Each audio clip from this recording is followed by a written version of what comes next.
Ok, bonjour tout le monde, bienvenue sur ce live avec Léa de Mindology. Bonjour Salut Léa, Vianney. merci d'être venue avec nous. On va avoir une heure qui sera bien trop courte pour parler de Mindology, de tout ce que vous avez fait, d'une super expérience entrepreneuriale, du marché, du CBD aussi en France. Ça va être passionnant. Trop contente. Est-ce que pour commencer, tu peux nous expliquer peut-être de manière un peu synthétique, en gros en une minute, ce qu'est Mindology et ce que vous proposez? Alors Mindology, c'est une plateforme CBD as a service pour soulager l'anxiété de jour comme de nuit. Donc on est aussi sur les problèmes de sommeil. Et en fait, on allie le CBD qui va être une solution pour soulager les symptômes de l'anxiété sans aucun effet secondaire, sans effet d'accoutumance, avec aussi des programmes guidés, de l'accompagnement, des groupes de soutien, des services pour aller vraiment adresser les causes de l'anxiété. Donc on est à la fois sur l'approche symptomatique, mais aussi sur les causes de l'anxiété derrière. Ok, top. Donc, si on va un tout petit peu plus loin dans concrètement ce que vous apportez, donc il y a ce qui était votre approche historique, un produit, ensuite vous avez des services que vous avez rajoutés d'accompagnement. Est-ce que tu peux nous expliquer un peu comment tout ça s'articule? Bien sûr. Si tu veux, la démarche, c'est vraiment de construire une alternative qui va être efficace à l'approche médicamenteuse de la santé mentale qu'on a aujourd'hui en France, mais aussi partout en fait. Il faut savoir que les benzodiazépines, c'est les molécules qui sont contenues dans les somnifères, dans les anxiolytiques. Ça a des effets d'accoutumance importants. Ça a des effets secondaires, des effets d'addiction. Et donc nous, notre démarche, c'est vraiment d'aller construire une alternative qui est efficace, naturelle, là où très souvent, la solution la plus facile, c'est d'aller vers les somnifères, vers les anxiolytiques. Tu vas voir ton médecin, tu as une prescription, alors que explorer des solutions naturelles, c'est beaucoup plus difficile, ça prend du temps, ça prend de l'argent aussi, et ça demande de vraiment s'éduquer. Donc nous, on est là pour vraiment simplifier cette approche-là, simplifier cet accès en fait à des solutions efficaces, naturelles, qui n'ont pas de risque pour la santé. Voilà, on n'est pas contre l'approche médicamenteuse, pas contre les benzos, ça peut faire beaucoup de bien. Par contre, on veut vraiment que les personnes aient un choix éclairé en fait, et une autre option. Ok, super. Et du coup, concrètement, comment c'est venu cette idée? Qu'est-ce qui fait que vous vous êtes dit, allez, ça c'est pour nous, on se lance et puis on va consacrer autant de temps et d'énergie à ce projet? Ouais. C'est vrai qu'il faut avoir de l'énergie, je pense qu'il faut vraiment choisir un sujet qui donne envie de te lever tous les matins, et donc le fait que ce soit une problématique personnelle que tu as vraiment rencontrée ou alors qui touche tes proches, je pense que ça aide aussi à avoir cette énergie comme ça, qui s'arrête jamais. Tu vois, j'aurais pas pu faire un autre projet en fait. Quand je me rends compte aujourd'hui, c'est tellement quelque chose qui me touche et dans lequel je veux vraiment me battre que voilà, c'est sûr que ça, c'est du fuel non-stop. Et c'est vrai qu'il y a un côté où vous aidez vraiment les gens en fait. Vous êtes, vous vendez pas un truc qui est inutile ou qui, je sais pas, qui surconsomme, qui pollue. Vous améliorez concrètement la vie des gens. Donc j'imagine que c'est un truc qui vous booste aussi. T'as de l'impact, exactement. Et donc en plus de ça, si tu veux, donc pour t'expliquer un peu notre histoire personnelle avec mon associée Agathe, c'est qu'on est insomniaques toutes les deux. On en parlait beaucoup. On est amies de Dauphine depuis très longtemps. On en parlait beaucoup ensemble. Et donc moi, ça se manifeste plutôt sur des réveils nocturnes, beaucoup de rumination mentale. Elle, c'est plus des difficultés d'endormissement.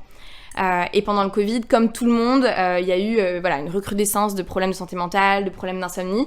On a eu pas mal de proches qui allaient pas bien. Et c'est à ce moment-là qu'on s'est dit, en fait, il faut absolument explorer des solutions naturelles, parce qu'on était passé aussi par le Lexomil, donc un anxiolytique qui contient des benzodiazépines. Moi, j'ai pris pendant 3 mois du Lexomil pendant mon premier stage, donc c'était avant la pandémie. Et j'ai eu des effets secondaires importants. Je me suis rendu compte au bout d'un moment que j'avais des pertes de mémoire. Et même encore aujourd'hui, je sens que cette période-là, en fait, je m'en souviens pas très bien. C'est un peu un flou. Perte de mémoire, beaucoup de confusion. T'as aussi un brouillard mental le matin, tu mets beaucoup de temps à démarrer ta journée, à être opérationnel, donc t'as clairement une perte de capacité mentale aussi. Donc voilà, tous ces effets secondaires-là, et je me suis dit à ce moment-là, en fait, je suis pas tellement informée de ce médicament que je prends, que j'ai pris en fait très facilement. Je suis allée voir mon médecin, on m'a dit il va falloir, quand tu l'arrêteras, il va falloir l'arrêter petit à petit. Déjà, ça c'est aussi important à savoir, il y a un effet de sevrage, donc on peut pas s'arrêter du jour au lendemain. Et donc du coup je me suis dit je vais aller essayer d'explorer quels sont vraiment les risques de ces médicaments là et pourquoi j'ai ces effets secondaires là, qu'est-ce qui est derrière en fait ces molécules là, et c'est un petit peu comme ça qu'on a commencé à en parler avec Agathe, à se dire mais en fait on a beaucoup de proches qui prennent ces médicaments là avec beaucoup de facilité, mais derrière il faut savoir que ça double le risque d'Alzheimer quand on prend une prescription de plus de 6 mois. Et la moitié des prescriptions durent plus de 2 ans. Donc c'est voilà. Donc de base il y a un problème. Il y a un gros problème sur ça. Au niveau de les Exactement. prescriptions. Et la pandémie ça a fait que augmenter ce problème-là. Aujourd'hui il y a des chiffres, tu vois, de Coviprev, donc c'est l'étude qui est menée par le gouvernement. Et il y a 70% des Français qui ont des troubles du sommeil. Donc on est tous concernés, hein, presque. Et par contre, un Français sur 3 va se tourner vers les somnifères. Donc nous, notre démarche, c'est aussi d'aller voilà, proposer vraiment une alternative. Là, on a un tiers des Français qui aujourd'hui prennent des somnifères. Prennent des somnifères, exactement. Et c'est majoritairement, donc ça va être 80% des 50 ans et plus. Ok. Donc c'est énorme sur les personnes seniors, tu vois. Voilà. C'est énorme, effectivement. Et surtout, le problème, c'est que plus tu en prends, avec l'âge, en fait, plus tu en prends étant âgé, plus tu augmentes ton risque de développer l'Alzheimer. Donc, à la limite, chez les sujets jeunes, la question de l'Alzheimer est moins importante, mais par contre, chez les personnes âgées, c'est vraiment important. Et moi, j'ai eu pas mal de personnes, mes grands-parents, voilà, qui sont morts d'Alzheimer, donc c'est une maladie où on en meurt. Et donc, ça me touchait aussi beaucoup de pouvoir éviter ça à mes parents, et même, voilà, pour moi, de pas me tourner vers cette solution-là en premier, et juste d'aller explorer d'autres choses. Et c'est vraiment ça la démarche, tu vois, c'est le cœur de la démarche. Et pourquoi ce qui est hyper intéressant là-dessus, c'est que c'est un truc qui toi, t'as rejoint personnellement dans ta famille et tout. Et donc, en fait, ça donne un peu l'impression que tu vois, t'es parti à la recherche d'une solution, peut-être même avant de chercher un business. Ouais. Et après, t'as dû, j'imagine, faire le pont et te dire, bah, finalement, ça pourrait être mon activité. Mais c'est vrai que c'est une bonne. C'était compliqué au début parce qu'on s'est dit, voilà, comment est-ce qu'on peut avoir juste de l'impact pendant le Covid, tu vois. On a fait des groupes de soutien mental avec nos proches, juste pour en parler, pour voir voilà, quelles étaient les solutions qu'ils avaient aujourd'hui pour soulager leur anxiété. Nous, on n'était pas encore aussi très éduqués, on commençait à s'éduquer par rapport à tout ça, aussi à l'approche médicamenteuse, à tous les risques qui étaient associés. Et donc ces groupes de soutien-là, en fait, ça a donné notre première communauté, mais à ce moment-là, effectivement, c'était pas monétisé. Et c'est vrai que t'as un bon point où faut après, il y a ce moment où tu te dis, bah comment est-ce que je crée un business derrière ? Est-ce que quelle approche je vais avoir pour la suite, quoi. Et ces groupes de soutien, comment est-ce que vous avez fait pour les constituer ? C'était quoi l'approche d'ailleurs Bah ça, c'était vraiment nos proches. Donc ça, pour le coup, c'était un peu la mode des Zoom pendant voilà, pendant la pandémie. Et comment ça s'appelait le party, House Party, voilà, House Party par exemple. Nous, on faisait vraiment ça sur Zoom parce que typiquement mes parents, voilà, c'était c'était facile Zoom. Donc voilà, donc nos proches, nos parents, nos familles, et au final, on avait pas mal de potes aussi qui allaient pas bien. On avait une pote qui faisait des crises de tétanie derrière son écran, donc beaucoup de symptômes de l'anxiété. Et donc beaucoup ce besoin d'en parler, on était tous assez isolés. Donc c'est comme ça qu'on a monté au départ les groupes de soutien, et après en fait ça a fait un petit bouche à oreille, quoi. Et donc c'était des groupes en fait où finalement on se retrouve en groupe, on discute, voilà. On partage. Exactement. Mais t'avais pas forcément déjà une solution, quoi. C'était non, c'est plus de la discussion. Ouais, on prenait l'approche vraiment des groupes de parole. En fait typiquement Alcooliques Anonymes par exemple, c'est de faire un peu un tour de un tour de table. Un tour de table, c'est un peu le même concept. Ouais, c'est des process qui sont qui sont écrits, et donc il y a un tour de table avec par exemple la météo mentale, donc comme ça chacun peut prendre la parole. Comme c'est difficile parfois de mettre des mots sur l'anxiété, c'est un sujet qui est encore assez tabou, donc la météo mentale ça permet de mettre d'autres mots. Tu dis aujourd'hui c'est un peu nuageux, aujourd'hui c'est la tempête, donc ça permet aussi de mettre des mots différents sur tes émotions, de libérer pas mal la parole. Donc c'était vraiment ça le tout début de la démarche, c'était vraiment d'aller créer un espace safe où on se soutient ensemble et où on libère la parole sur le sujet. Et en fait derrière, forcément on a commencé à explorer des solutions, à se dire on voit vraiment que y a un besoin d'exploration. Ces personnes-là, elles ont du temps à y dédier, surtout pendant la pandémie, mais par contre on n'a pas accès à l'information, aux alternatives qui sont naturelles, et puis surtout on se sent assez seul, on se sent pas tellement soutenu dans cette démarche-là, donc aller prendre des médicaments en fait c'est le plus efficace et le plus rapide. Donc il y a besoin de créer une solution qui va rendre l'exploration aussi facile, aussi sympa, et aussi très communautaire. Voilà. Et donc là, vous lancez ce travail d'expérimentation, et du coup, vous finissez par arriver éventuellement à la solution du CBD. Ouais. C'est venu assez vite ? Alors le CBD c'est venu vite parce que nous on était passé par là. Moi j'étais aux États-Unis avant de rentrer du coup pendant la pandémie, et j'étais à New York, et à New York j'en avais à côté de la machine à café, donc c'était quand même très très démocratisé. Alors ça c'est un sujet vraiment intéressant, et on en parlait un peu tout à l'heure avant de commencer le live, c'est que en France, moi j'ai l'impression, mais je sais pas non plus si je peux partager un avis que tout le monde ressent, mais que globalement il y a un côté un peu tabou avec le CBD. On se demande, on a du mal à savoir, je pense, dans l'imaginaire collectif, si c'est de la drogue, quel est le lien avec la weed. Et donc en fait, ça commence quand même à bien fonctionner, on voit des boutiques un peu partout, mais je pense qu'il y a énormément de réticence, et peut-être plein de personnes, probablement peut-être plus âgées aussi, refuseraient de se dire qu'ils vont potentiellement soigner leur anxiété ou leur trouble du sommeil avec du CBD. La fameuse question, le CBD, est-ce que c'est de la drogue, quoi ? Exactement, ouais, c'est ça. Mais je pense que c'était aussi notre point de départ avec Agathe, c'était de se dire, on voit tous ces CBD shops qui ont des grosses feuilles de marijuana en vitrine, qui sont un peu shady, pas très transparents. Bah, c'est ça, c'est vrai que finalement leur marketing entretient un peu cette image. Voilà, exactement. Mais parce que eux, leur cible, ça va être par exemple des anciens fumeurs de cannabis. C'est pas forcément notre cible en fait. C'est pas nous, on n'est pas sur des personnes qui ont fumé du cannabis ou qui veulent ces effets-là. Voilà, donc c'est aussi, je pense, ça qui participe en fait en partie à cette vision du cannabis comme étant, enfin du CBD comme étant du cannabis en fait. Et ensuite, il y a je pense aussi un manque d'éducation, et c'est là où il y a besoin de beaucoup éduquer sur la molécule, où on fait le rapprochement directement de comme c'est extrait de la plante, il va y avoir du THC alors qu'il n'y a pas de THC, il n'y a pas d'effet psychotrope. Et en fait c'est assez étonnant parce que les Français on va très vite vers les médicaments, alors que justement il y a des effets d'accoutumance. Et le CBD, il n'y en a pas. C'est certifié par l'OMS, il n'y a pas d'effet d'accoutumance, même à haute dose. Il y a des limites par rapport au THC, donc la molécule qui va être psychotrope, qui est accoutumante. Et on a du mal à y aller pourtant. Et voilà, donc je pense que c'est parce qu'on est un peu frileux par rapport aux US, par rapport même en Allemagne, au UK, ils sont beaucoup plus en avance. Donc oui, il y a beaucoup d'éducation à faire. C'est pour ça qu'on crée aussi une marque qui est plutôt une marque apprenante, avec beaucoup de contenu, beaucoup d'éducation. Ça fait partie de tout ça. Et moi j'y connais rien, mais cette confusion vient du fait que à la base c'est la même plante, c'est ça, mais qui est traitée différemment. Oui, si tu veux, alors c'est pas exactement la même plante, ça va être des plantes au départ qui sont quand même moins fortes en THC. Donc t'as quand même moins cette molécule psychotrope, mais en plus de ça tu vas extraire la molécule apaisante uniquement, donc le CBD, et tu vas retirer tout le THC. Et effectivement il y a quand même des problèmes de transparence sur le marché du CBD, donc il faut faire attention aux méthodes d'extraction qui sont utilisées dans les produits qu'on va consommer. Par exemple, une extraction full spectrum va conserver des traces de THC, alors qu'une extraction broad spectrum va les éliminer entièrement. Donc c'est aussi important d'être hyper transparent envers nos consommateurs, et c'est là où parfois certains CBD shops, il y en a qui sont très bien, mais certains CBD shops vont pas forcément préciser quelle méthode d'extraction est utilisée, voilà. Donc ça dépend des marques, et donc il faut bien s'informer, et il y a beaucoup d'éducation derrière ça, quoi. Ok, super. Bah écoute, c'est beaucoup plus clair pour moi en tout cas. Bah oui, mais tu connaissais rien. D'ailleurs, faudrait que t'essayes nos produits, mais surtout que nous, on n'a pas du tout l'expérience. T'as pas le goût du chanvre, donc tu vas jamais avoir la laine comme si t'avais fumé du cannabis. Voilà, ça c'est aussi hyper important ça pour nous. Et on a développé du coup nos produits avec cette première communauté là, ces groupes de soutien. C'est comme ça qu'on a fait les prototypes, et justement on voulait pas cette laine de chanvre. Moi je voulais pas aller parler à mon boss avec la laine de chanvre, quoi. Donc c'était aussi important ça. C'est vrai que ça peut donner des soupçons qui seraient pas forcément fondés. Ouais, c'est ça. Mais alors du coup ça c'est intéressant. Donc là on a parlé d'un peu la genèse, de comment vous avez eu l'idée de creuser ça. Donc là ensuite vous arrivez au stade où vous avez donc ces groupes de soutien, vous envisagez cette solution. Quel est le process un petit peu, ou la démarche que vous avez suivie pour passer de cette exploration de solutions à ça y est, vous avez une première version disponible. Ouais, c'est ça exactement.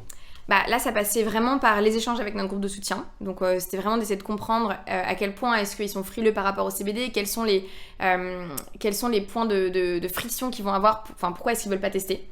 Du coup, il y avait par exemple le goût, donc ça déjà c'était un premier aspect, et surtout les traces de THC qui sont pas forcément, c'est pas clair. Est-ce qu'il y en a, il y en a pas, on ne sait pas forcément.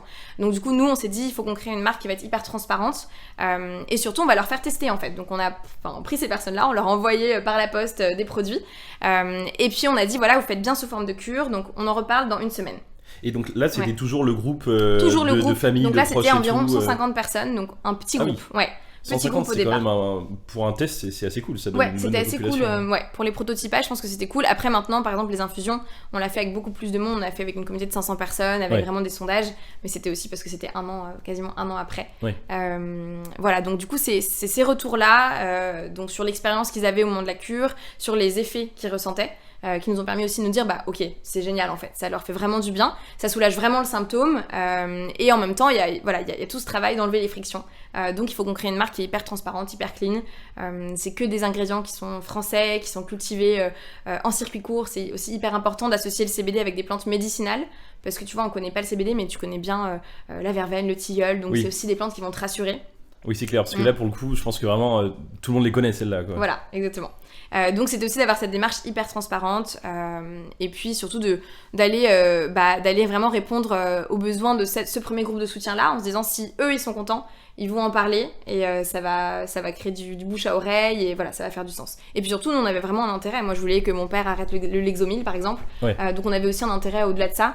La sœur de Agathe, elle faisait aussi pas mal de crises d'angoisse pendant ses études et du coup, on voulait l'aider. Donc voilà, il y avait vraiment cette démarche très concrète d'aller leur faire explorer une molécule qu'ils connaissaient pas et aussi de leur sélectionner, parce qu'on leur avait testé aussi d'autres produits, de sélectionner des produits qui allaient être bons pour eux, donc qui allaient pas avoir de THC, par exemple. Voilà. Donc pas d'effet d'accoutumance. C'était important pour nous aussi de les aiguiller en fait sur ce marché-là. Ok. Et donc ça guide votre recherche pour leur envoyer donc des tests. Des produits. Ils testent et tout, ils vous donnent des retours. Qu'est-ce que vous faites à partir de ça, une fois que vous avez, je sais pas moi, vos 150 Google Forms remplis ou entretiens filmés? Ouais. Donc là, on comprend un petit peu du coup quelles sont les marques qui plaisent moins. On comprend que le goût du chanvre passe pas, que le THC ça passe pas. Voilà, on commence à comprendre un petit peu les problématiques par rapport à ce marché-là, aussi la vision très négative du CBD qu'ils ont en fait, et alors que pourtant ça leur fait beaucoup de bien. Et donc on se dit on va trouver un laboratoire, donc là on part en exploration, trouver un labo qui va faire des formules qui nous ressemblent, donc hyper transparentes, en circuit court. Et là c'était pas facile parce que fallait trouver un laboratoire qui nous propose pas une formule déjà faite, en marque blanche. Fallait vraiment amener notre formule, donc on était là, voilà les plantes qu'on veut mettre dedans, qu'on a choisi avec des naturopathes, voilà les plantes. On veut un CBD qui est extrait de cette façon-là, en broad spectrum, sans THC, et on veut pas le goût du chanvre. Ouais. Donc du coup, il va falloir nous aider à trouver des huiles végétales, des plantes qui vont masquer ce goût du chanvre-là, et aussi par l'extraction, on a quand même un chanvre un CBD qui est moins fort en goût. Voilà, donc du coup, c'était quel est le labo qui va nous proposer la meilleure formule. Donc là, on part en exploration. Là, vous faites un tour de France des labos voilà, pour exactement. trouver le bon. Il n'y en a pas beaucoup, à l'époque, ça n'avait pas beaucoup. Donc on a dû faire 4-5 labos. Et finalement, on a trouvé le laboratoire qui nous convenait bien parce qu'on pouvait avoir cette démarche de sourcing. C'est-à-dire, on disait, voilà, les plantes qu'on veut, elles sont là. Notre agriculteur, c'est cet agriculteur-là qui a cheminé en Anjou. Et donc les plantes vont arriver directement. Parce que vous faites un sourcing comme ça en amont, voilà, et après vous organisez une logistique qui va vers le labo. Voilà, exactement. Donc ça, c'est Agathe qui a beaucoup fait cette partie-là, d'aller trouver nos agriculteurs en région, surtout Génial. sur les plantes médicinales, parce qu'en fait, la verveine, par exemple, on ne voulait pas qu'elle vienne d'Europe de l'Est, on voulait vraiment qu'elle soit française, donc ça représente des coûts beaucoup plus importants. Ouais. Parfois, c'est 2 fois plus cher en France. Mais c'était cette démarche-là qu'on voulait avoir, parce qu'on avait aussi compris avec nos groupes de soutien que c'était ça qui avait du sens, et même pour nous, ça faisait beaucoup plus de sens aussi. Voilà, donc ça c'était cette démarche d'essayer de trouver le bon laboratoire qui va accepter que la matière première, que les ingrédients soient apportés par nous en fait, et réaliser ensuite un macérat. Donc on va faire macérer la plante dans de l'huile végétale. Pareil, il fallait trouver les bonnes huiles végétales, donc huile de noisette, huile de lin, que des huiles qui sont riches en oméga 3, qui vont booster l'immunité aussi.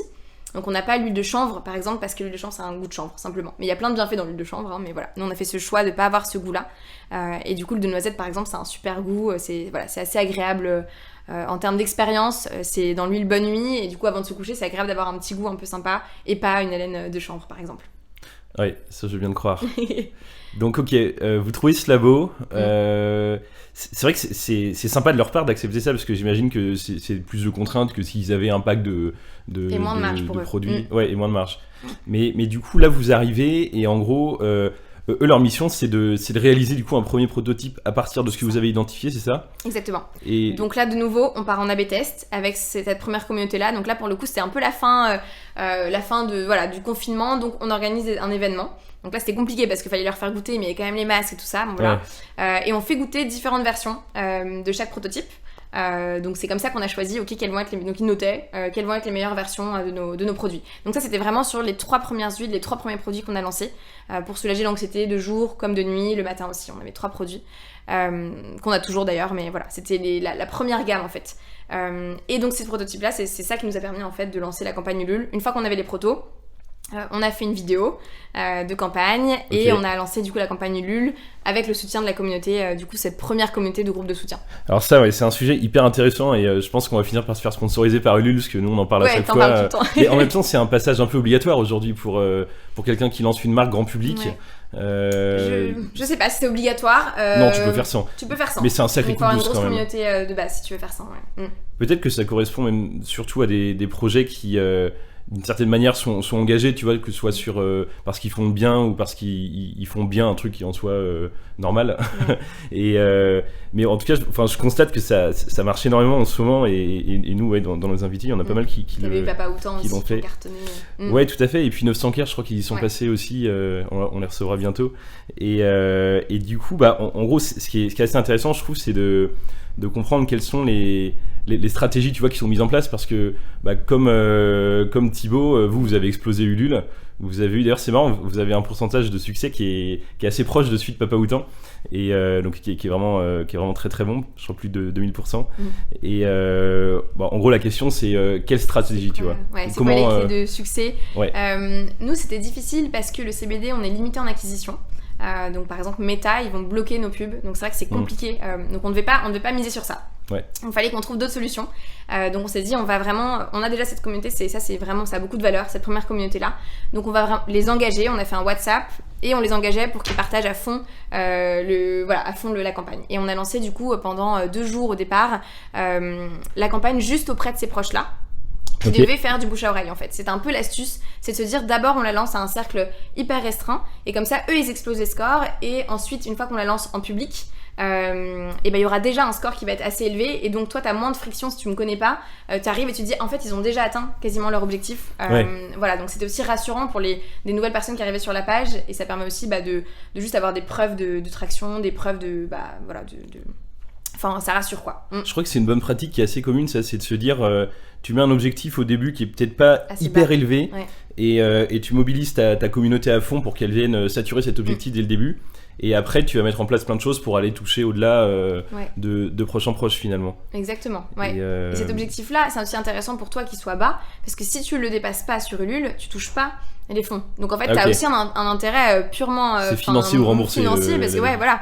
Parce qu'en fait, si tu mets un objectif qui est trop haut et que tu l'atteins pas, tu vas pas recevoir les fonds, alors que tu auras quand même plein de gens qui t'auront soutenu. Donc voilà, donc il y a aussi un intérêt à le mettre assez bas. Après, il fallait aussi, nous, il fallait qu'on mette à un niveau qui nous permet quand même de lancer une première production. Donc il y a un peu un trade-off. Oui, parce que vous aviez forcément un sujet un peu de. Je sais plus trop les termes de finance en de tête. BFR, exactement. Financer ta prod, quoi. Ouais, voilà, oui, effectivement, c'est ça. Et du coup, ça t'empêche de mettre un objectif trop bas aussi. Donc t'as un équilibre à trouver. Il faut quand même un objectif qui te permet de lancer la première mini-prod si vraiment, c'est l'objectif minimal en fait. Et derrière, ça doit être un objectif qui est pas trop haut pour que ta première communauté réussisse presque à l'atteindre et qu'ensuite ce soit juste des personnes qui te soutiennent, mais l'objectif est déjà atteint, quoi.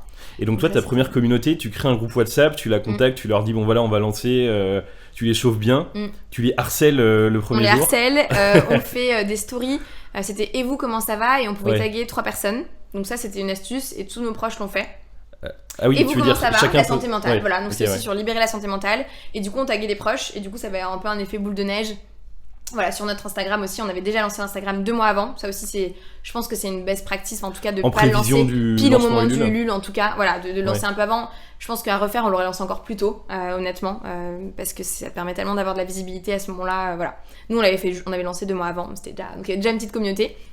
Et donc cette story qu'on fait répliquer en fait à tous nos proches et aussi aux personnes qui nous suivaient, et donc il y avait ce truc là sympa de taguer des proches pour leur demander juste comment ils vont, et c'était assez léger, donc ça a donné un petit effet boule de neige sympa, et c'était uniquement organique, donc c'est là la différence je pense avec des grandes Respire, 900 Care, il y avait quand même un peu d'acquisition derrière, ils avaient des communautés déjà aussi très importantes, mais nous on a dû faire sans aucune acquisition payante. Donc c'est aussi un gros challenge, et pour t'expliquer, si tu regardes toutes les autres campagnes de CBD sur Ulule, on a été celle qui a été la plus financée, parce que justement c'est cool, mais parce que justement il y a une grosse barrière à l'entrée quelque part, parce que l'acquisition est pas facile, payante.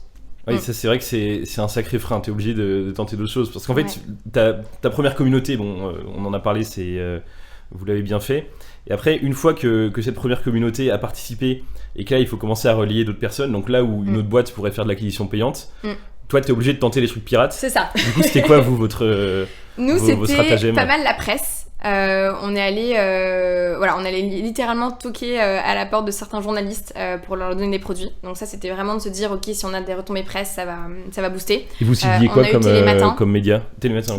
On a eu Télématin, on a eu Madines, on a eu la newsletter de Ulule aussi, ça c'est une super enfin ça si je peux faire une recommandation aussi, c'est vraiment d'essayer d'être dedans. On peut rien faire pour être dedans à part avoir une campagne qui marche bien. Donc du coup, de mettre vraiment beaucoup d'énergie sur les 2 premières semaines pour essayer au moins d'arriver dans la newsletter Ulule au bout de 2 semaines, 2-3 semaines.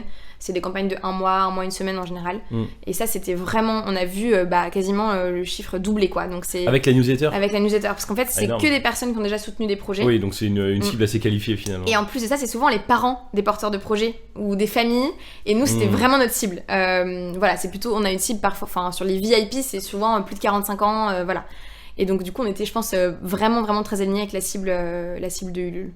C'est intéressant ça, c'est que vous êtes une marque jeune qui parle, enfin qui vise surtout des personnes un peu plus âgées, et donc ça implique en termes de code de devoir trouver ce type de canaux comme ça qui fonctionne, quoi. Ça. Là où plein de techniques, typiquement de la pub sur TikTok, on va essayer quand même, mais ouais. Bah disons que t'as sûrement des personnes marché. plus jeunes qui seraient intéressées, mais faut que tu trouves d'autres tactiques pour toucher ta cible un peu plus âgée. C'est ça. Donc du coup, newsletter Ulule, j'imagine la mise en avant sur le site aussi a dû être bénéfique, non ? Exactement, et on était à la une aussi, ça c'est top. Ouais, faut essayer d'y être. Mais pareil, en fait, pour y être, il faut que ça cartonne sur les 2 premières semaines. Donc encore une fois, c'est tout donner les 2 premières semaines, avoir de la presse.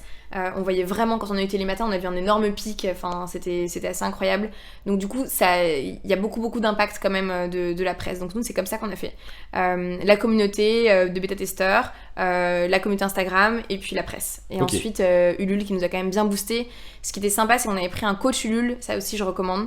C'est quoi, un consultant C'est un consultant, en fait c'est gratuit, mais peu d'entrepreneurs sont au courant qu'on peut en avoir un. Qui fait partie de l'équipe Ulule. Oui, voilà, ils font partie de l'équipe Ulule, et eux, leur but c'est juste de t'aider à avoir une belle page, de t'aider à avoir typiquement la bonne stratégie aussi. C'est eux qui nous ont dit lancez-le 2 jours plus tôt auprès de vos proches, comme ça vous allez pouvoir booster l'acquisition en fait avant le lancement. Donc ce type de stratégie là en fait ça venait de notre coach. Ok, c'est marrant parce que j'avais entendu parler de boîtes de conseils en Ulule, tu vois, qui est en fait des personnes qui ont déjà un peu plusieurs fois master Ulule et qui viennent te faire une strat, te produire du contenu et tout pour. Ulule le fait. Je savais pas qu'Ulule le faisait. Honnêtement, Ulule le fait et en plus c'est gratuit. Bon après forcément la campagne Ulule, il y a une rémunération, je crois que c'était 8% du montant de la campagne, mais honnêtement c'est faire parce que rien qu'en passant dans leur newsletter, nous on a quasiment doublé le nombre de clients, quoi. Donc c'était assez intéressant. D'avoir leur soutien. Et je pense que le coach, je suis pas sûre, mais je pense que le fait d'avoir un coach, du coup il t'aime bien, il te connaît, et je pense que ça a aidé aussi pour aller en newsletter. Ouais, clairement, et c'est sûr qu'il faudra forcément une dispute en interne et peut-être. Ça... Mais bon, ça c'était que le début, hein. Pour le coup, Ulule, ça nous a permis de lancer la première prod. Après, on a lancé le site. Du coup, justement, Ulule, une fois que t'as fini, donc t'as toutes ces personnes qui ont acheté, tu vois, qui sont, on va dire, devenus tes clients. Et est-ce que c'est des personnes que tu gardes et sur qui un peu tu peux miser après pour te développer et augmenter ta communauté, ou ça reste des personnes qui ont acheté une fois pour soutenir et tu les revois pas trop après ? Je pense que ça dépend des projets. Nous, comme on est vraiment sur des problématiques qui sont longues, chroniques, si tu vois un effet, si ça te fait du bien, tu vas revenir. Donc on a mesuré quarter to quarter, la rétention c'est de 45%. Donc tu vois, hyper intéressant, cette communauté-là, en tout cas elle est vraiment restée. Mais après c'est vrai que c'est une communauté qui est pas la même que l'acquisition qu'on va faire sur Instagram en organique par exemple. Il faut leur parler par mail, donc typiquement on continue d'utiliser les news Ulule. Tu peux faire des news après à ta communauté, donc on continue d'utiliser ça assez longtemps. C'est pas mal. Ouais. Tu peux continuer à les engager et après les récupérer aussi par mail en CRM. Donc là, c'est essayer aussi de faire des stratégies, récupérer les mails et puis faire en sorte de toi continuer à les engager, à les éduquer. Donc ça aussi hyper important de vraiment capitaliser en fait sur cette première communauté-là. Ok. Et du coup, si on continue après cette campagne, là, on peut dire que vous êtes vraiment lancé. Et donc là, on arrive à l'étape où vous avez dû mettre en place différents canaux d'acquisition. Donc on a évoqué le fait que les ads, c'était un peu compliqué pour vous. Compliqué, ouais. Et aussi, vous devez toucher une population globalement un peu plus âgée. Donc là, quelle était votre strat ? Qu'est-ce que vous avez mis en place pour cette phase-là ? En fait, surtout, on se disait, le CBD, ça soulage le symptôme. Ouais. Nous, notre démarche, c'est vraiment d'aller créer une alternative qui est naturelle, efficace. Mais le CBD, ça fait partie des outils qu'on peut avoir pour soulager l'anxiété, mais c'est pas une solution miracle. Et du coup, nous, notre idée, c'était de se dire... On va créer une communauté parce que c'était l'organique qui fonctionnait bien pour nous et le bouche à oreille. Donc cette communauté-là, on va capitaliser. Et donc du coup, c'est d'avoir une marque qui est apprenante, qui va t'éduquer, qui va aussi donner plein de contenus. Donc du coup, on a des contenus de sophrologie, d'hypnose, des programmes guidés. Et donc c'est toute la solution de service, si tu veux, qui permettait en fait de faire de l'acquisition organique sur les produits. sur les produits, mais aussi sur les programmes les programmes d'accompagnement qui sont aujourd'hui gratuits, accessibles à tous. C'est vraiment notre mission de marque d'éduquer, de donner accès à des séances découvertes de sophrologie, d'hypnose. Là, on a bientôt un programme de psy qui va sortir. Et donc ça, vous le faites en partenariat avec des praticiens ? Ouais, comment ça s'organise ? Exactement. Et donc là, c'est un peu la solution numéro 2 pour nous. C'était de faire un petit peu d'influence via ces experts, du coup, qui s'associent à nous et qui font des contenus avec nous. Et du coup, on partage nos communautés. Donc, par exemple, notre sophrologue, elle va parler de nous à sa communauté. Nous, on parle d'elle. Et du coup, c'est que un win-win, puisque nous, ça nous permet d'avoir des conseils de sophrologie et en même temps, elle nous fait un petit peu d'influence. Voilà, donc c'est aussi des nano-influenceurs. Ok. Et j'imagine que pour ça, forcément, vous devez trouver des personnes qui partagent votre philosophie d'aller vers des produits naturels et de refuser peut-être d'autres solutions.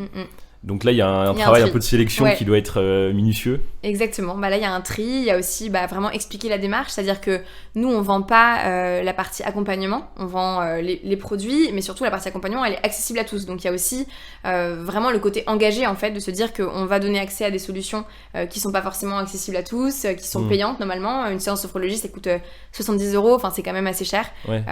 Et donc, du coup, de faire découvrir des pratiques qui sont pas forcément... qui prennent du temps si on veut les découvrir et qui coûtent assez cher, parce que peut-être que toi l'hypnose ça va très bien marcher, moi peut-être que ça marchera plus la sophrologie. Tu vois, voilà, chacun c'est différent pour chacun. Ouais. Peut-être que toi t'as besoin plus de vraiment faire une psychanalyse par exemple, ou bien de faire des séances de sophrologie. Voilà, donc c'est en fait la boîte à outils est différente pour chacun, et du coup nous notre démarche c'est de se dire si on te permet d'explorer plein de choses facilement, tu vas aussi trouver les outils qui te correspondent le mieux. Et comment tu fais donc pour permettre aux personnes d'explorer ça concrètement ? Parce que tu disais que tu vends pas l'accompagnement. Non. Du coup, tu peux juste devenir membre de Mindology, t'inscrire, et t'as accès à des programmes guidés d'hypnose, de sophrologie, de psy, et aussi des groupes de soutien. Donc on continue les groupes de soutien. Donc ça c'était important pour nous, c'était le point de départ de notre démarche. Et donc les groupes de soutien, il y a vraiment de l'intérêt simplement de ne pas se sentir isolé. Et puis aussi, tu peux apprendre beaucoup des personnes qui sont peut-être plus avancées dans leur parcours contre l'anxiété. Donc par exemple quelqu'un qui va te dire teste la sophrologie, c'est génial. Ou moi j'ai essayé de tamiser mes lumières le soir, ça me permet vraiment de m'endormir plus rapidement. Ou d'arrêter les écrans. Voilà, donc je peux aussi te partager plein de conseils. Ok. Et donc en fait, si on modélise un peu votre business model, donc vous commercialisez donc les produits et toute la partie accompagnement, service, groupe de soutien, tout ça c'est 100% gratuit. 100% gratuit, et après il y a quand même certains programmes qui sont accessibles qu'aux abonnés. Donc on a aussi de l'abonnement sur nos produits. Et ça on est la seule marque de CBD à le faire. L'abonnement ça permet de recevoir la cure, parce qu'on se rendait compte en fait que simplement nos clients cherchaient ça, revenaient souvent, et c'est quand même des produits qui coûtent assez cher. Nous ça nous coûte cher de les produire. Aujourd'hui notre démarche c'est aussi de rendre le CBD plus accessible, donc il y a moins 20% sur les cures quand tu t'abonnes. Du coup tu vas recevoir ton huile bonne nuit tous les mois, tu as accès à encore plus de programmes. Donc il y a une version si tu veux... c'est un peu comme une app de méditation type Petit Bambou où tu pourrais avoir une fonction premium avec plus de programmes. Exactement, si t'es abonné, t'es VIP, donc t'as encore plus de programmes. Mais on travaille quand même sur des programmes qui sont accessibles à tout le monde. Oui. Voilà, c'est juste certaines vidéos qui vont être déclenchées que pour nos abonnés. Voilà. Okay. Mais pour l'instant là, on a vraiment ouvert la plateforme à tous. Donc on n'a pas encore cette partie premium entre guillemets. C'est vraiment la démarche c'est vraiment de tester quels vont être les contenus qui plaisent le plus, et aussi nous ça nous permet de diriger nos efforts vers les contenus qui font le plus de bien aux gens. Donc si on voit que l'hypnose ça cartonne, on a un super programme avec Thibaut Goutier, notre hypnothérapeute, on va faire d'autres programmes avec lui. On va aussi pousser, on voit que ça marche très bien là, donc on va aussi pousser plus de contenu là-dessus. Donc ça nous permet aussi nous d'explorer vers quelles solutions on se dirige plus que d'autres. Et tu m'as dit que c'était assez récent finalement toute cette partie on va dire accompagnement. C'est quelque chose que vous avez mis en place assez récemment ? Cette partie du coup abonnement avec l'accompagnement, oui c'est assez récent. Là ça fait 2 semaines tu vois. On a une quasi exclue là. C'est un peu l'exclu. Mais surtout c'était nous le cœur de la démarche. C'est juste que il faut trouver la bande passante pour faire... on tourne tout nous-mêmes. On a une équipe de prod avec nous, mais c'est vrai que t'as tout la partie montage, la partie brief, trouver les experts, trouver aussi tout le contenu. Donc il y a beaucoup de co-création avec les experts sur les contenus. Donc fallait qu'on trouve aussi tout ce temps-là, et donc forcément c'était assez long à mettre en place. Et puis surtout construire tu vois la plateforme. C'était 6 mois de boulot avec notre dev, on est trop contente. Et vous avez carrément développé le truc vous-même. Ouais, on a développé le truc nous-mêmes. On aurait pu passer par des plateformes existantes, mais nous on l'a fait nous-mêmes. T'as une partie mon compte avec des programmes guidés. de sophrologie, d'hypnose, voilà. Donc on est trop contente et surtout que ça répond vraiment à la problématique qui est de se dire le CBD va juste soulager le symptôme. Par contre, ça va pas t'aider à aller plus loin, à comprendre d'où vient ton anxiété. Et donc là, grâce aux experts, tu peux commencer aussi un chemin d'exploration de pourquoi est-ce que je suis anxieux, d'où ça vient, et de mieux comprendre juste c'est quoi les symptômes que je ressens, mes symptômes de somatisation. Il y a des personnes qui ont des migraines, mal au dos. Nous, on décortique tout ça aussi pour avoir plus d'impact et te permettre d'être vraiment soutenu et soulagé par rapport à tout ça. Ça, je trouve que c'est génial, c'est que finalement, beaucoup de boîtes, tu vois, vont développer un produit ou proposer un service.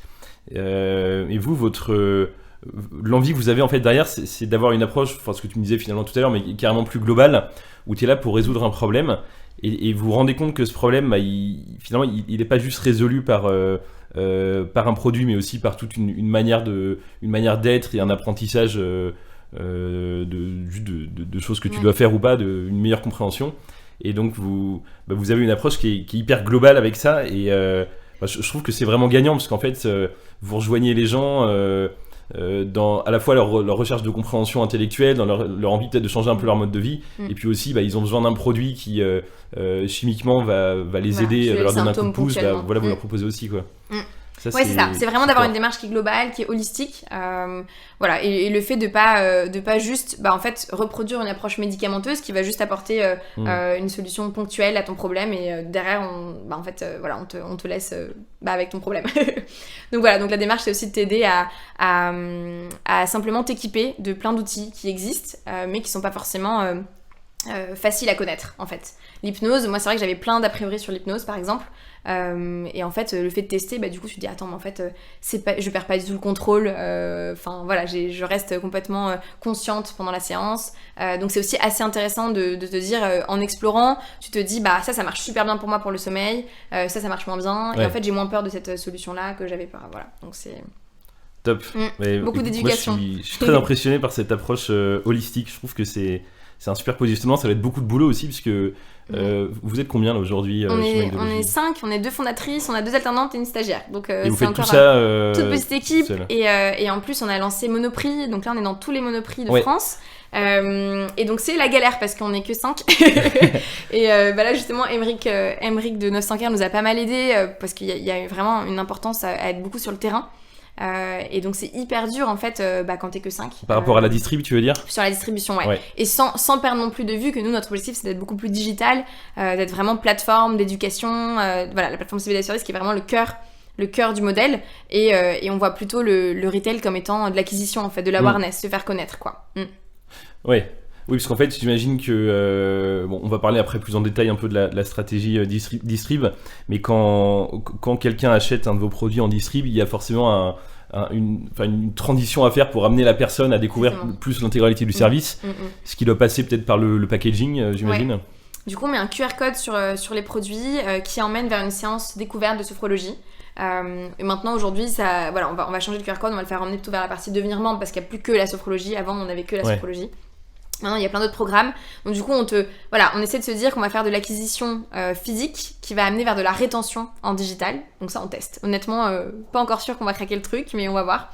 Mais c'est malin parce que là, c'est la grande distrib qui prospecte pour vous, si on peut dire, et qui place vos produits. Peut-être, et en même temps, les clients, je pense, vont revenir chez Monoprix acheter le produit, mais c'est un produit qui est augmenté, qui leur donne accès en fait aussi à des programmes guidés. Donc du coup, on permet aussi d'avoir de la rétention en physique, mais simplement derrière, le produit ne s'arrête pas au produit. Voilà, le produit, c'est aussi un accompagnement, une communauté.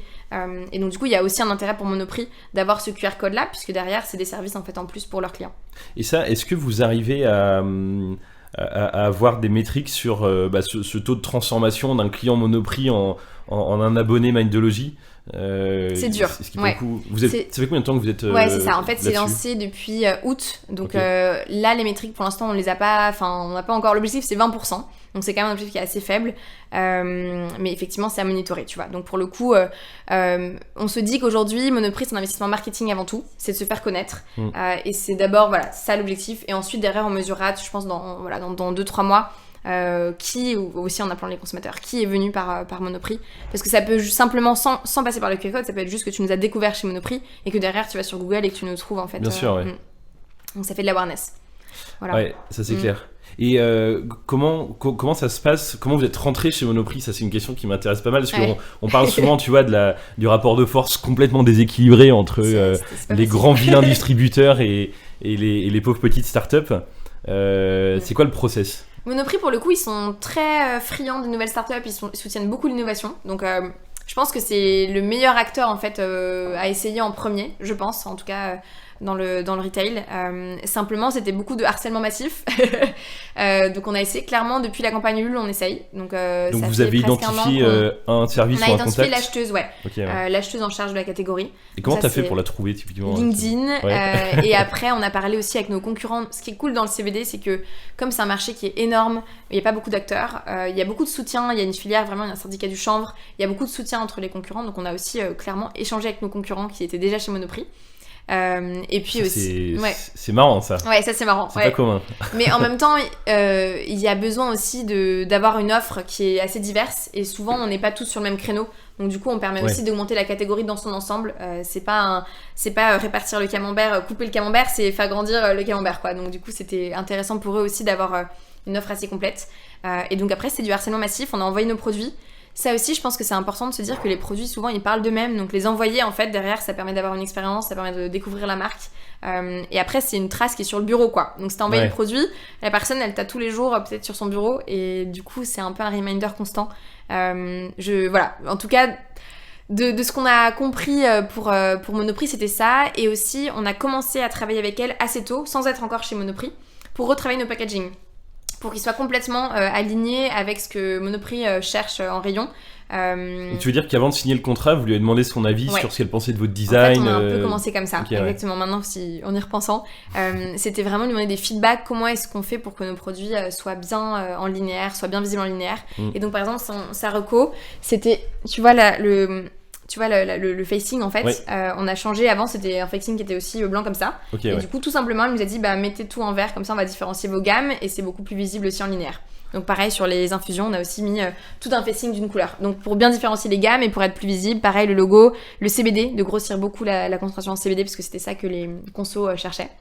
Donc pas mal de recos comme ça de l'acheteuse. C'est pas mal, parce que c'est vrai que c'est quelqu'un qui est expert de ce que les gens voient comme ça dans un rayon. Et elle connaît bien la catégorie, elle sait ce qui marche. Donc en fait, on a pris ses recos, ça nous a demandé un peu de temps aussi, parce qu'on a dû revoir tous nos packaging.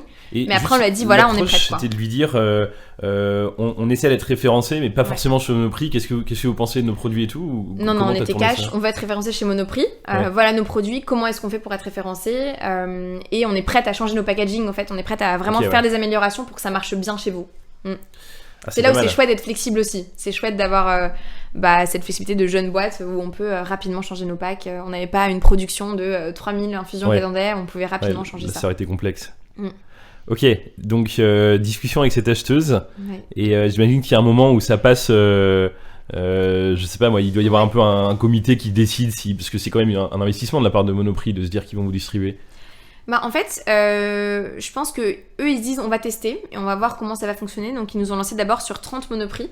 Donc c'était assez pertinent comme process, parce que du coup nous ça nous permet de produire que pour 30 Monoprix et pas directement 250 Monoprix. Donc en termes de BFR, simplement l'investissement initial qu'il faut apporter pour la prod, c'était beaucoup mieux d'avoir d'abord 30 Monoprix. Donc d'abord ils nous ont lancé dans les 30 Monoprix qui s'appellent La Santé au quotidien. Donc c'est en plus des Monoprix où il y a beaucoup plus de conseils, et il y a vraiment un espace santé, médecine douce. Donc c'était aussi hyper aligné avec notre offre. Donc d'abord on a fait ces 30 Monoprix là on a animé nous-mêmes les Monoprix avec notre équipe aussi. Génial. Donc c'était beaucoup de travail sur le terrain. On animait au moins 2 Monoprix par semaine, donc c'était beaucoup de taf. Donc c'est vrai que là à ce moment-là on s'est dit mais il faut pas que ça dure pendant 1 an, parce qu'on va s'épuiser, quoi. Donc il faut vraiment qu'on arrive à scaler rapidement, avoir tous les Monoprix, et à ce moment-là on prendra une agence d'animateurs, on prendra vraiment du soutien, mais on peut pas nous continuer à faire les animations comme ça. C'était hyper physique et hyper dur pour l'équipe, parce que c'est pas forcément notre métier en fait d'être animateur. On est tous plus ou moins à l'aise, et donc il y avait beaucoup concrètement, de demandes. Tu débarques dans un magasin, t'as un stand Mindology, et puis tu vas attraper les gens et leur dire voilà, et ça c'est un métier en tant que tel, hein. Donc c'est vrai que c'était dur de le faire nous-mêmes. On s'est dit on va y aller à la sueur de notre front, on va le faire. Et ça a bien marché, ça a payé, puisqu'en fait on a été très bien vendu pendant du coup cette période d'essai qui était de 3 mois en fait, le pilote un peu. Et du coup 3 mois après on a su qu'on partait dans tous les Monoprix. Donc là, énorme enjeu de prod, parce que du coup, du jour au lendemain, Fallait livrer à peu près 2 semaines après. Donc on a dû faire la prod en 2 semaines. Donc là, tu appelles le labo et tu leur dis, ok, on fait x10 en fait sur la Ouais, sur la et prod. surtout, en fait, on avait besoin d'une levée de fonds. Donc on a fait quelques petits BSR avec nos mentors qui étaient déjà là, simplement pour avoir un petit peu de financement pour faire cette première prod-là. Et Vous avez fait des BSR? Des BSR, ouais, juste avec C'est les rare, mentors. ça. Ouais. Enfin, non, c'est pas si rare je pense en vrai, que ça se démocratise, de plus en mais plus. j'ai l'impression qu'il y a 3-4 ans, j'en entendais parler et c'était pas. Tu sentais que c'était des trucs qui venaient des States qui safe, donc quoi. étaient stylés, ouais, exactement. Mais en France, on n'était pas trop chaud. Nous, ça nous a bien servi parce que l'avantage, c'est que du coup, c'est des personnes. Là, c'était que des mentors qui nous suivaient depuis longtemps.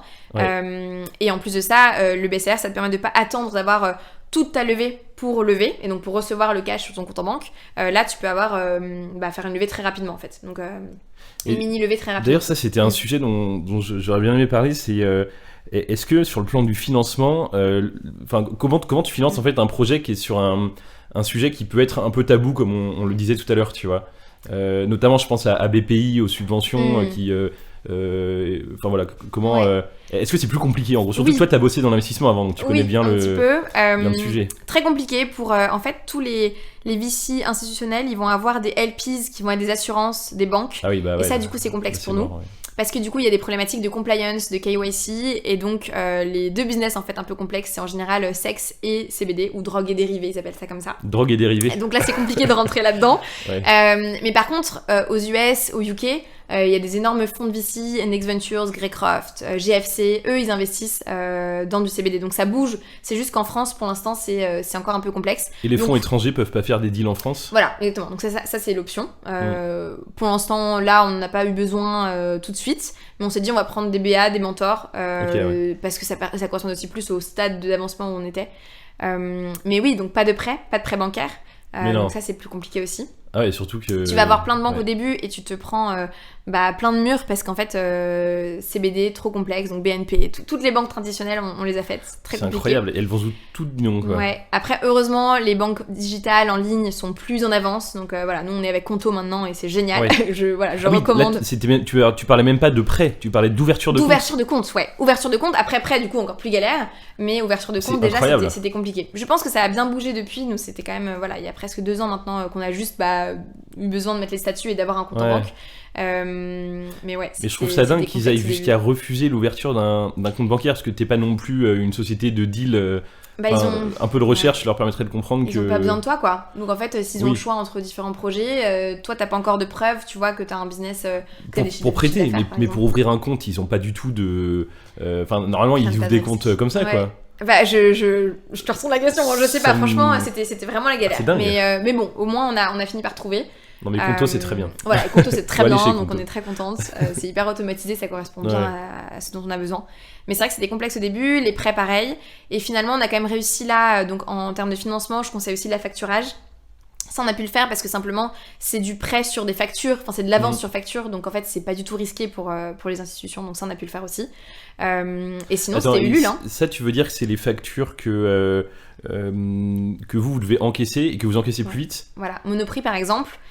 Au départ, on a dû donc faire un petit peu de financement via des BSR pour lancer la première prod. Mais ensuite, maintenant, dès qu'on a une facture Monoprix, eux, ils payent à peu près 2 mois après. Oui, parce que comment ça marche ça? Parce que j'imagine qu'effectivement, tu reçois pas un virement à chaque fois que quelqu'un passe à la caisse. Ouais, c'est ça le problème du retail. C'est ça qui est compliqué en retail pour des petites boîtes. C'est que du coup, ça te demande de produire beaucoup parce qu'il fallait arriver dans tous les Monoprix d'un coup. Donc une grosse production, beaucoup d'investissement. Mais derrière, toi, tu reçois ton chiffre d'affaires de Monoprix quasiment 2 mois, voire 3 mois après.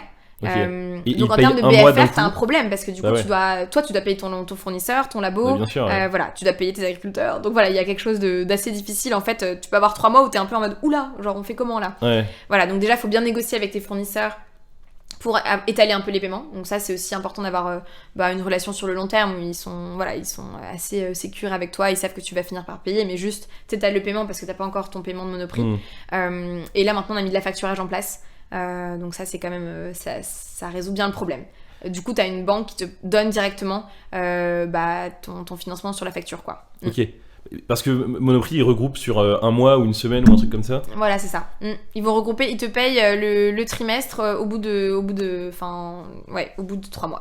Donc t'as 3 mois où tu commences à rien. Toutes les ventes que tu as faites, par exemple, en octobre, novembre, décembre, ce trimestre se termine le 31 décembre. T'as un délai En fait, c'est 30 jours fin de mois, mais en réalité, il y a un peu plus de délai que ça. Mais je pense que ça va... Là, avec la facturage, comme ils relancent très souvent, du coup, c'est plus nous qui faisons toutes les relances. Et du coup, Monoprix, maintenant, rembourse notre factor directement. Donc, Monoprix rembourse le factor et nous, on a l'argent. Donc et toi, le factor te paye juste à la fin du trimestre, quoi. Nous, ils nous payent directement quand il y a la facture. Ok, ouais. J+1 de la facture, donc c'est génial.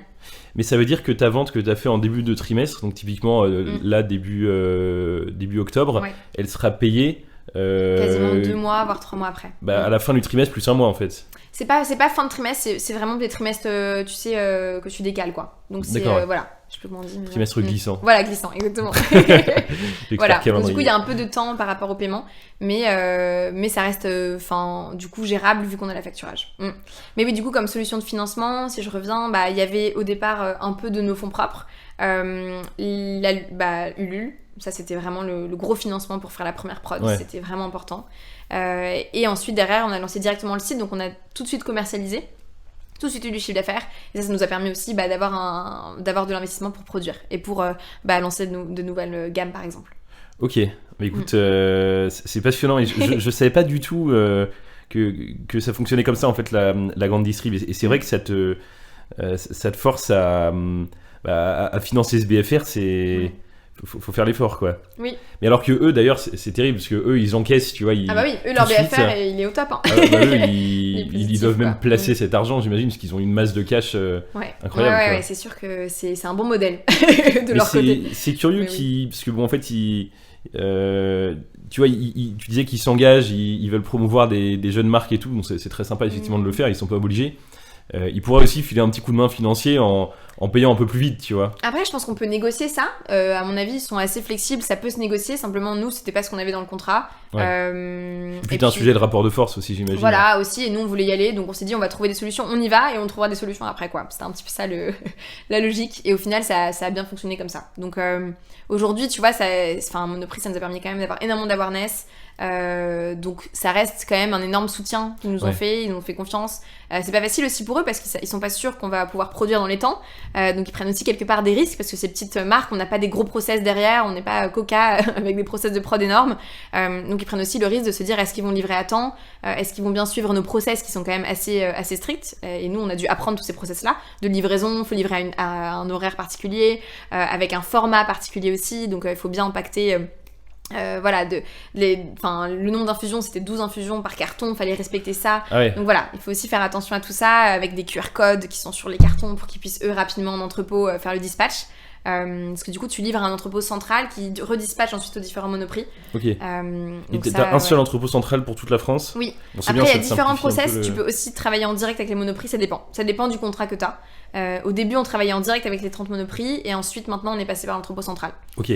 Et toi c'est ton labo qui te met le packaging, enfin qui te fait le packaging aussi? Ouais, le labo fait le packaging et ensuite parce qu'on a source les packs, on le donne au labo et c'est lui qui met en packaging parce que l'important c'est que ce soit fait aussi dans des conditions pharma, donc hyper clean.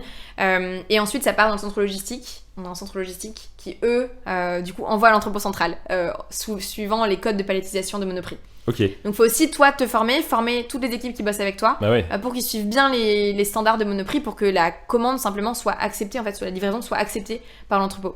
Parce que, du coup, ta chaîne, c'est producteur, labo, centre de logistique, Monoprix. C'est ça. Et donc, le jour où tu apprends que tu passes de 30 à 300 magasins... tout le monde doit bosser, quoi. Tout ce monde-là doit faire x10. Et j'imagine que même financièrement, ça te fait un peu un choc, comme on disait en macro, où tu dois tanker finalement cette demande beaucoup plus importante. Ils ont été incroyables parce que pour le coup, notre labo, c'est aussi une petite équipe. Ils ont dû du coup recruter de façon hyper temporaire pour nous aider à faire la prod rapidement. Donc nous on a aussi payé des personnes, des temps en fait pour pouvoir faire la mise en flacon, la mise en sachet, tout l'empaquetage, etc. pour Monoprix. Donc ouais, on a dû financer cette partie-là. Après, on se disait aussi, c'est le premier envoi Monoprix qui va être énorme parce que là, il faut équiper du coup, il faut donner notre stock à tous les Monoprix. Oui, après, ensuite, c'est du réassort, donc ça va être moins important. Mais c'est sûr que tout le monde a été au taquet. On a eu trop de chance en fait d'avoir des super bons fournisseurs, un super entrepôt logistique aussi, parce que du coup, ils étaient prêts. En fait, on pouvait les appeler, on leur disait, ok, bah là, c'est dans quel jour quoi. Vous faites comment? Et on avait des deadlines comme ça et ils ont su suivre tout ça. Donc ouais, on était assez impressionnés aussi. Alors qu'on était une toute petite marque et du coup, on leur apportait pas beaucoup de chiffre d'affaires et du jour au lendemain, en fait, on prend plus d'envergure grâce à Monoprix et ils sont là pour nous soutenir alors que c'est hyper risqué. Ça se trouve demain, on va partir de Monoprix, il y a quand même plein de risques.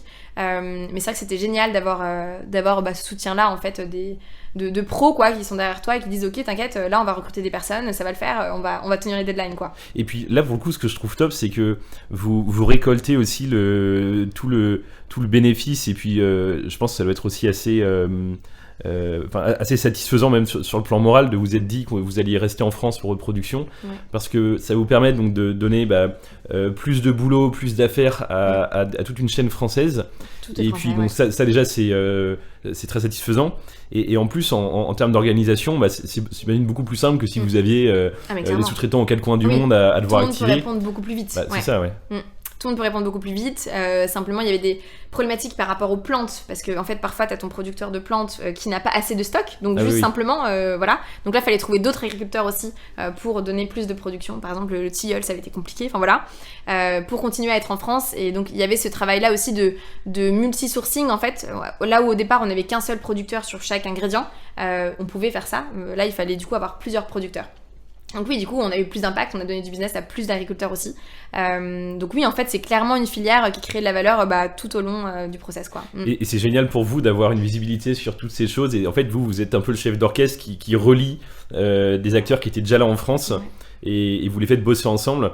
Mais du coup, vous avez le contact avec chacun. Ouais. Ça doit être passionnant parce que j'imagine qu'il y a un agriculteur... Et eux aussi sont en contact, donc c'est trop chouette. Enfin, le labo est en contact, s'il manque une plante, maintenant il sait qui sont nos producteurs en fait à contacter. On a aussi donc c'est pas vous qui surveillez ce niveau de stock, c'est eux qui... Si, nous on surveille, mais maintenant en fait, comme ça fait longtemps qu'on travaille ensemble, ça commence à faire un moment qu'on travaille ensemble, ils sont capables de dire en fait s'il y a vraiment une urgence, ok, est-ce que tu peux nous envoyer du coup ça. Donc en fait maintenant ça peut même avancer sans nous, donc ce qui est trop cool parce que c'est vrai que sinon c'est énormément de travail. Donc une fois que tu as mis en place le process, en fait ça tourne un peu tout seul parce que les acteurs se parlent entre eux en fait. Et voilà. Donc ça va même plus vite eux de passer directement par le producteur plutôt que de nous dire à nous il manque telle plante pour ma prod, voilà. Même si aujourd'hui ça passe encore beaucoup par nous, mais l'idée c'est de créer une filière qui fonctionne toute seule quoi. C'est canon, vraiment top. Et tu m'as dit je crois que vous avez d'autres distributeurs en ligne de mire. Là, la démarche, on en parlait beaucoup avec Émeric, c'est tellement chronophage et tellement de travail de gérer Monoprix qu'on se dit en fait on va faire en sorte que Monoprix ça marche bien, soit vraiment une belle success story. On va faire quelques quick wins, donc peut-être quelques pharmacies, on est aussi chez Blissim, mais on va pas mettre notre énergie trop dans le retail pour construire beaucoup plus le côté plateforme et digital. Donc ça c'est aussi une stratégie qu'on prend, on parle beaucoup avec nos mentors par rapport à ça aussi, mais simplement le retail c'est tellement chronophage, il faut vraiment avoir une équipe terrain. Donc on s'est dit on va mettre de l'énergie pour que ça tourne Monoprix, pour que ça marche bien, mais pas trop nous éparpiller dans d'autres retailers aussi, parce que simplement on se rend compte que la présence est hyper importante et donc si on est dans trop de retailers à la fois on va faire mal les choses et on va pas être assez visible du coup en magasin, donc pas avoir de rotation, donc du coup tu peux être beaucoup plus vite déréférencé si tu fais ça. Parce qu'ils ont des cahiers des charges un peu de... Enfin, je sais pas trop comment ça fonctionne, mais où ils disent tu dois respecter tout ça, sinon exit quoi. En fait simplement il y a un planogramme, donc tu respectes le planogramme, mais simplement la mise en rayon est difficile, donc faut aller toi voir le magasin, voir le chef de rayon, la chef de rayon et dire ok on est Mindologie, on vient d'arriver, voilà nos produits, faire une petite formation et mettre en rayon le produit. Souvent c'est pas forcément fait automatiquement, alors parfois c'est fait, mais faut souvent les aider en fait à mettre le produit en rayon. Mais donc ça, c'est la première chose. Tu vas devoir contrôler 300 points de vente en France pour du coup la mise en rayon, une fois que c'est fait, c'est fait. Mais oui, on doit, soit on les appelle, soit on fait des store checks, donc on a des copains qui vont voir, qui font des photos. Notre communauté qui nous aide aussi beaucoup à aller, par exemple à Nantes, on avait personne à Nantes, et du coup on a demandé sur LinkedIn des personnes à Nantes pour nous faire des photos du Monoprix. Donc vous avez fait une carte de tous les Monoprix de France et vous avez envoyé quelqu'un à chaque fois. De toute façon c'était simple, c'était la carte des Monoprix de France, donc dès que t'as un Monoprix près de chez toi, il fallait y aller, pas un Monop, un Monoprix. Il fallait y aller du coup et nous faire une photo pour nous aider quoi. Alors attends, différence entre Monop et Monoprix ? C'est juste c'est deux types de magasins, je crois que c'est pas les mêmes offres et nous on est que dans Monoprix. Voilà, Monoprix. D'accord, ouais. Je suis en train de me demander si mon monop de quartier est un monop ou un Monoprix. Ok, bah si c'est un Monoprix, fais-moi une photo. Écoute, je vais aller voir. Mais ouais. Et du coup, voilà, donc cet enjeu aussi de demander en fait un relais de l'aide à la communauté. Ça, c'était vraiment... c'est comme ça qu'on a fait pour les mises en rayon. Du coup, quand on voyait qu'il n'y avait pas le produit, quand quelqu'un nous faisait ce retour-là, j'ai demandé du coup sur LinkedIn tous ceux qui me connaissaient d'aller en rayon, de me faire des photos. Et en fonction de ça, du coup, on envoyait notre équipe. Nous, on y allait aussi nous-mêmes, en fait. On a beaucoup fait ça. Pour rencontrer les chefs de rayon et mettre le produit en rayon si c'était pas le cas. Donc, il y avait beaucoup besoin de cette présence terrain qui est quand même difficile à gérer si t'as en plus Franprix, en plus Carrefour, voilà. Donc nous on s'est dit on va faire que Monoprix, c'est vraiment très aligné avec notre cible aussi. Donc pour l'instant Monoprix, focus Monoprix et derrière la croissance en ligne aussi. Ça vient, ouais, clairement. Oui, ça on en a pas tellement parlé parce que donc vous avez un site de e-commerce en gros. Oui. Et vous avez de fait, donc on ne disait pas tellement la possibilité des ads. Tu me disais que vous envisagez peut-être de tester l'influence ou d'autres choses qui pourraient fonctionner avec le sujet un peu tabou. Je pense que nous, du coup, faut être un peu des pirates de l'acquisition digitale, quoi. Parce que l'acquisition payante est compliquée. C'est pas impossible, c'est juste compliqué. Il y a plus de freins, on se fait plus ban en fait par Facebook, par Instagram, donc il faut tester des choses un peu plus innovantes. Et donc du coup notre stratégie aujourd'hui c'est de faire vraiment de l'organique, donc de faire la marque apprenante, de faire des contenus, d'avoir des experts aussi qui parlent de nous. En créant cet écosystème en fait là de solutions, d'astuces et d'experts, ça permet aussi d'avoir une communauté qui fonctionne en elle-même, qui est du bouche à oreille. Et du coup aujourd'hui c'est sur ça qu'on mise, d'avoir cette marque apprenante. Et l'influence, oui, ça en fait partie. Mais pour l'instant, l'influence, c'est uniquement par nos experts. Donc, c'est pas tellement une stratégie d'influence. On paye pas des influenceurs pour parler de nos produits. C'est plus un peu comme des égéries que vous avez. Exactement, c'est des égéries et c'est simplement des personnes qui vont soutenir aussi nos clients. Parce que la sophrologue, elle fait un programme avec nous. Et donc, on peut suivre son programme quand on est client Mindology ou juste membre Mindology. Et justement, ces programmes, tu vois, où là, pour le coup, tu proposes un accompagnement, une aide... on peut appeler ça comme on veut, mais où là tu vends pas, tu vois, de CBD, ces choses-là, elles pourraient ne pas être blacklistées par Meta ou par Google. Ouais, la partie service, comme ça, exactement. Ouais. On peut contourner en fait cette partie-là par la partie service. Donc oui, je pense que ça reste intéressant pour nous. Surtout que c'est hyper à la mode. Moi, je suis tout le temps targeté par des applis de trucs comme ça qui, tu vois, d'accompagnement, méditation et autres. Et en fait, il y en a plein et je pense que ça marche super bien. Et donc là, vous avez peut-être un bon créneau à explorer. Un bon créneau à explorer. Et c'est là aussi, du coup, tu vois, où les experts sont des influenceurs et du coup, nous donnent accès à leur communauté. Et eux, ils parlent pas tellement des produits, en fait. Ils parlent vraiment de leur accompagnement et de leur discipline, en fait. Donc, c'est aussi donner accès à des disciplines qui sont pas forcément connues. Ou alors on a des a priori, ou alors on les a jamais testés. Et c'est en les testant que tu vas te dire, en fait, ça marche super bien pour moi, ou ça marche pas. Je vais tester autre chose, quoi. Ok. Écoute, tout un programme, mais c'est bien. Vous avez déjà bien amorcé, tu vois, cette de toute façon, je pense que la marque forte, la marque communautaire, je pense qu'aujourd'hui c'est hyper important quand tu vois justement 900 Care, ils ont une communauté qui est hyper engagée. Et puis nous, ça nous donne encore plus envie de nous lever le matin, d'avoir une communauté, d'avoir un engagement, une mission de marque. C'est presque aujourd'hui de l'impact, juste purement de l'impact de faire des programmes guidés de sophrologie qui sont accessibles à tous. On a aussi pas mal de programmes en mail où tu peux suivre des conseils d'hypnose, des nouvelles routines sommeil. On a pas mal de choses aussi par mail. Donc ça dépend en fait de quel canal tu préfères. Mais dans tous les cas, c'est gratuit ces programmes-là. Et c'est vrai que nous, il y a un intérêt parce qu'on fait connaître notre marque, on fait de l'awareness, mais c'est aussi purement de l'impact sur la santé mentale et l'anxiété. Clairement, et ça c'est hyper satisfaisant, quoi. T'as pas le même rapport à ton travail quand tu sais que tu en gros améliores le quotidien c'est ça. de plein de gens. C'est ça qui nous donne, je pense, aussi beaucoup de sens. Et nous, comme on est passé par là, on a eu des gros problèmes de sommeil, gros problèmes d'anxiété aussi. C'est presque psychanalytique aussi comme démarche où en fait nous aussi on explore, on intègre des nouvelles routines dans notre quotidien. Le CBD, ça nous a permis de soulager nos symptômes. Derrière, en fait, on apprend tellement de choses grâce à nos experts, on fait apprendre beaucoup de choses à notre communauté aussi. Donc c'est ça qui est très gratifiant avec l'approche marque apprenante, si tu veux. Ouais, clairement. Oui, c'est vrai que vous, je pense que vous devez mieux dormir maintenant après avoir exploré tout ça. Nous, ça va mieux, mais c'est sûr que c'est un effort, je pense, constant quand tu as des problèmes de sommeil, de vraiment tenir ta routine. Et donc c'est là où avoir une communauté qui te soutient, qui te donne des conseils, et de pas être tout seul, en fait, ça te permet aussi quelque part d'être un peu redevable envers la communauté, de tester et de garder ce rythme-là. Ouais. Et T'as c'est pris ça un qui est engagement difficile, public, quoi. Ouais, c'est ça, c'est le côté, la résilience en fait, de garder ces routines-là, de garder une hygiène en fait un petit peu de sommeil ou une hygiène d'anxiété sur le long terme. C'est pas facile. Et c'est là où la communauté, l'accompagnement te permet de vraiment sortir du cercle vicieux de l'anxiété sur le long terme. Voilà. Ok. Bah écoute, on arrive un peu au terme mais on a même un peu dépassé l'heure qu'on s'était accordé. Est-ce que j'ai répondu à toutes tes questions? Est-ce que tu veux... clairement. N'hésite Bah pas si écoute, t'as d'autres choses. non mais il y aura encore des milliards de trucs à discuter, mais bon, voilà, on a plus le temps. Si peut-être dernière question un petit peu, c'est que j'aime bien, c'est imagine là tu croises Léa d'il y a 4-5 ans qui se baladait dans les couloirs de Dauphine. Qu'est-ce que tu lui conseillerais, qu'est-ce que tu lui dirais de faire pour ou même il y a juste peut-être 2 ans pour avancer sur Mindology et faire peut-être les bons choix, je sais pas, dans la bonne direction.